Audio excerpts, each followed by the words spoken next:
What's poppin', y'all? Meek Mill. There's been a lot going on, and there's a lot to cover. Although most of it has been covered already, and I always like to give an angle that you're kind of only going to get from me. And today, that's going to be a couple of different things. First off, just to address like the biggest thing, no, I don't think Meek Mill was getting busy with Diddy in that way. However, I do think from all the information I've gathered, I think Meek Mill is slow enough to not recognize if somebody's trying to play him like that. Like, for instance, right? Diddy, there's that infamous video clip where Diddy's like, yo, keep doing that thing, right? Where Meek's in the pool. I don't even want to repeat the lines. A normal person, I think he's looking at it like, yo, what the hell are you doing? Don't talk to me like that.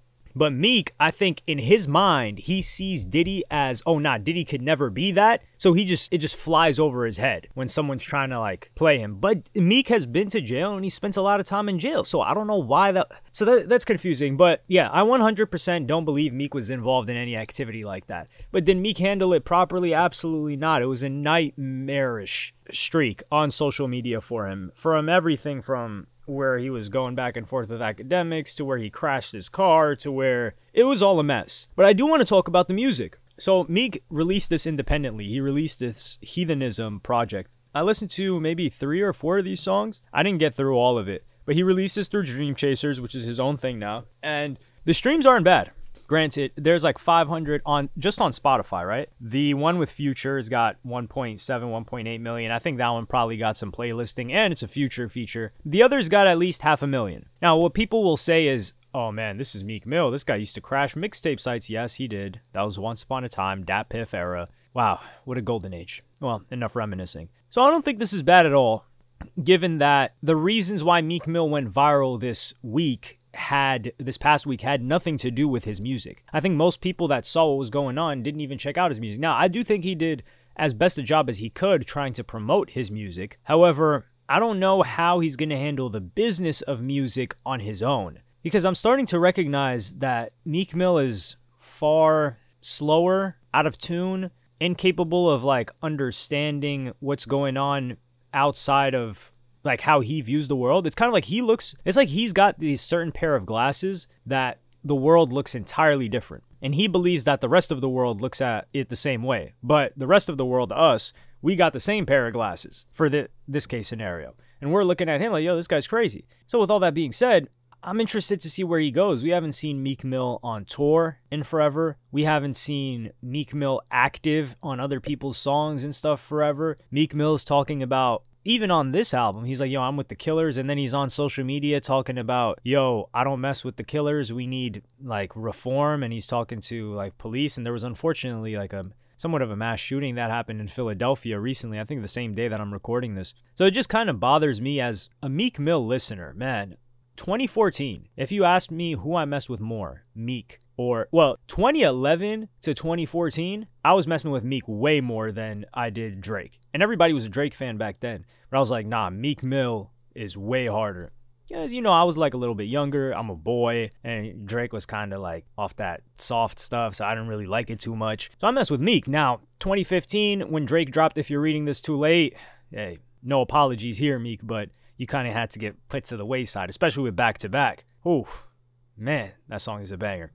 So back then, Meek Mill had everything on lock. And I'm starting to recognize maybe he thinks that he's still that same Meek Mill, which he's not. Times have changed, and he's going to have to change with it. And I don't even know if he could be relevant musically, really, because who would Meek Mill do a song with, right? And this is something that I like the song with Fabio Foreign, actually. We might have to do a separate video on Fabio Foreign, or I might just do like a little tweet write-up that I've been doing lately. You should follow me at the Mind of HY. I kind of like do these like quick write-ups. They're like a mini script, not really, where I try to echo my thoughts. Some of them turn into videos, some of them don't. But yeah, if you want to check that out, go follow me on there. As for the beefs that Meek Mill is acquiring and just how he moves on social media, I think his reputation is ruined. But one thing that can always repair a reputation is a hit song. Because at one point, everybody thought Meek Mill was like kind of cool. They were like, yo, Meek Mill's cool. And then you see him tweet and tweet and tweet and tweet and tweet over years and years, and you're like, whoa. It's like a depleting meter. I saw a lot of people like trying to defend Meek in the past week, and I can see the stress and the frustration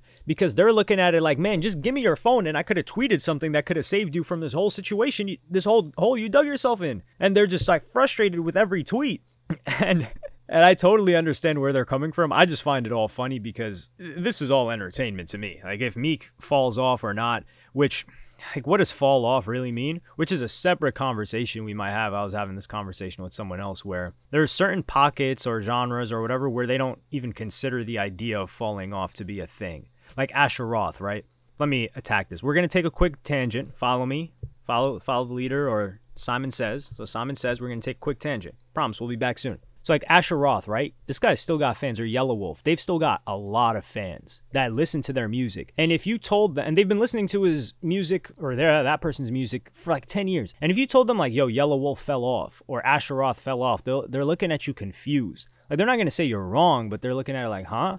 Like, I've listened to this person when I was young and I'm still listening to them. Like, what do you mean fell off? Meanwhile, we kind of look at it like, yo, what have you done for me lately? Like Roddy Ricch. To so many people, Roddy Ricch has not fallen off. But to us, we're looking at it like, yo, what's Roddy Ricch doing? What is Roddy Ricch doing? Okay, we're circling back from that tangent. So what can Meek do from here? Well, I don't even know if Meek thinks that, like, the money's going to come from the music right now.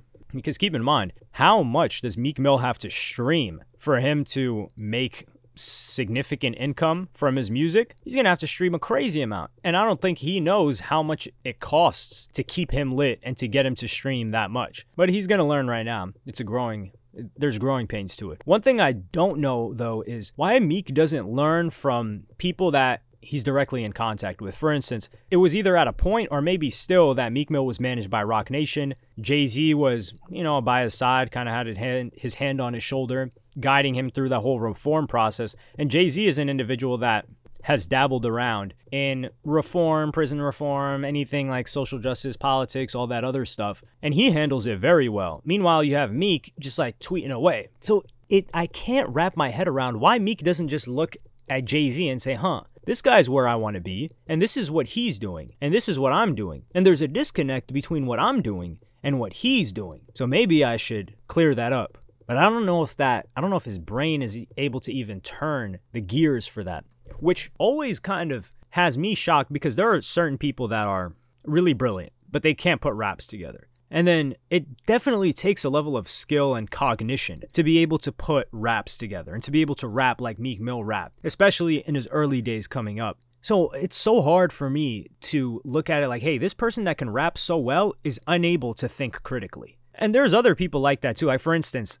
well, this isn't like a cognition thing, but Kodak Black. When you listen to Kodak Black rap on projects, not just a song, like Institution, one of my favorite Kodak projects in general, and you listen to him rap, you can kind of understand everything that he's saying, or most of what he's saying. And he's saying some real stuff, and there's a lot of self-reflection, and he knows what he's doing. And this is Kodak Black when he was just a teenager. And then you see Kodak Black in real life, and he's slurring his words. You can barely understand what he's saying. People say, no, man, that's the accent. If it was the accent, why would it not appear as prominently on his music? So he can clearly speak clearly in the music. So in real life, he's constantly making the same mistakes over and over. And it's like there's two completely different people between the music and the person. And then you've got people like Jay Electronica, who, if he speaks, he's stuttering constantly. But when he's rapping, it's smooth as silk. Like, he's just flowing. And it's like, whoa, this person has... You know how they say, like, a basketball is supposed to be like an extension of your arm, like if someone's a really good dribbler, or like someone has a sixth sense for something. It's like the sixth sense for Jay Electronica was rapping effortlessly. Yet when he speaks, there's a stutter. And that's something that,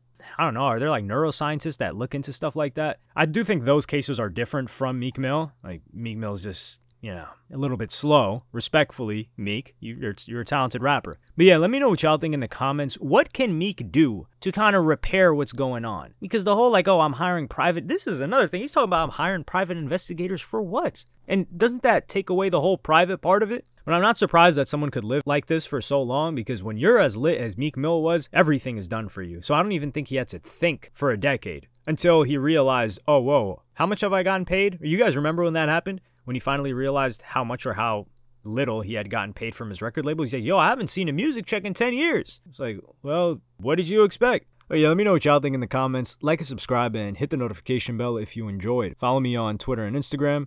Thank you for watching. Peace.